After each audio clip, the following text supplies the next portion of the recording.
Alfaro, el retrato de la represión y el autoritarismo en Jalisco. Enrique Alfaro dio un paso atrás al pasado autoritario y conservador que tanto ensombreció a la democracia de nuestro país. Alfaro, una regresión al pasado autoritario. No se puede seguir engendrando esa dominación como medida de control de la sociedad.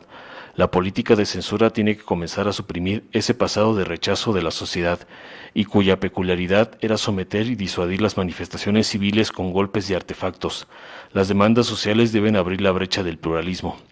Los sucesos brutales que arremetió el gobernador Enrique Alfaro nos trasladan a los movimientos estudiantiles que hasta los tiempos contemporáneos de las administraciones del PRI fueron reprimidos por los poderes del Estado. De aquellas prácticas autoritarias no hay un contraste de lo que sucedió en la capital del estado de Jalisco. Estas experiencias represivas con la fuerza desmedida nos direccionan a los eventos más peyorativos que han marcado el devenir social y político de un territorio, que sin razón respondió con una rabia desmedida ante el derecho libre a manifestarse. Estos hechos reflejan la intolerancia a disentir y cuestionar acciones que impactan directamente en los diversos sectores sociales. La sociedad está enfadada de esas acciones porque ponen en manifiesto la realidad actual ante el gobierno. Si hay una desilusión por la administración, seguramente es porque las políticas públicas no concuerdan con las promesas de campaña que elaboraron en teoría un movimiento que abraza las causas sociales. Frente a esta situación debe prevalecer el diálogo, el entendimiento, pero también la razón y la conciencia. El clima que se vivió en Guadalajara nos hace recuperar lo que en repetidas ocasiones ha sucedido en manifestaciones estudiantiles, sindicales y de organizaciones sociales que solamente pretenden ser escuchados con sus demandas.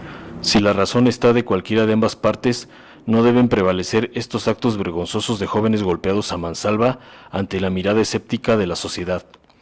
La alza, el pretexto. La inconformidad por el aumento a las tarifas del transporte público no debe ser el pretexto para descargar la fuerza de las corporaciones del orden público y de esos grupos de choque que en muchas de las ocasiones recurren a las prácticas más irracionales para replegar y disolver las manifestaciones. El gobernador debe reflexionar sobre estos actos. Es inaudito que aún en estos tiempos veamos esos escenarios de violencia a golpes y patadas. A partir de estos sucesos, el Ejecutivo Estatal debe resarcir ese daño, porque la opinión pública se siente agraviada e indignada por ese tipo de actos que solo provocan el desdén y la animadversión de las figuras de la función pública. La crisis de gobernabilidad que vive el estado de Jalisco se ha agudizado con el inmerecido trato que recibieron los manifestantes. La ofensiva que lanza el gobierno estatal refleja el desagravio que siente ya una sociedad que esperaba un cambio sustancial en esta administración que se instaló y llegó con una gran aceptación de las mayorías y era considerado la esperanza ciudadana.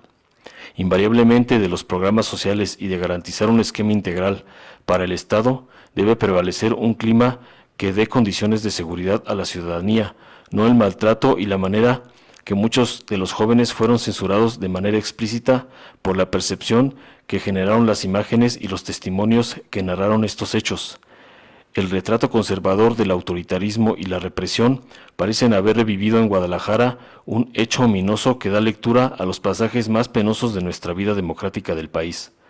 Ese fue uno de los principales parteaguas de la transición y el desprecio a los partidos tradicionales. La sociedad está cansada de la corrupción, del nepotismo, pero de igual forma de los abusos y agravios por el solo hecho de opinar y manifestarse como derecho constitucional. Alfaro dio un paso a la reivindicación de ese pasado autoritario y conservador que tanto ensombrecieron la democracia en nuestro universo sociocultural.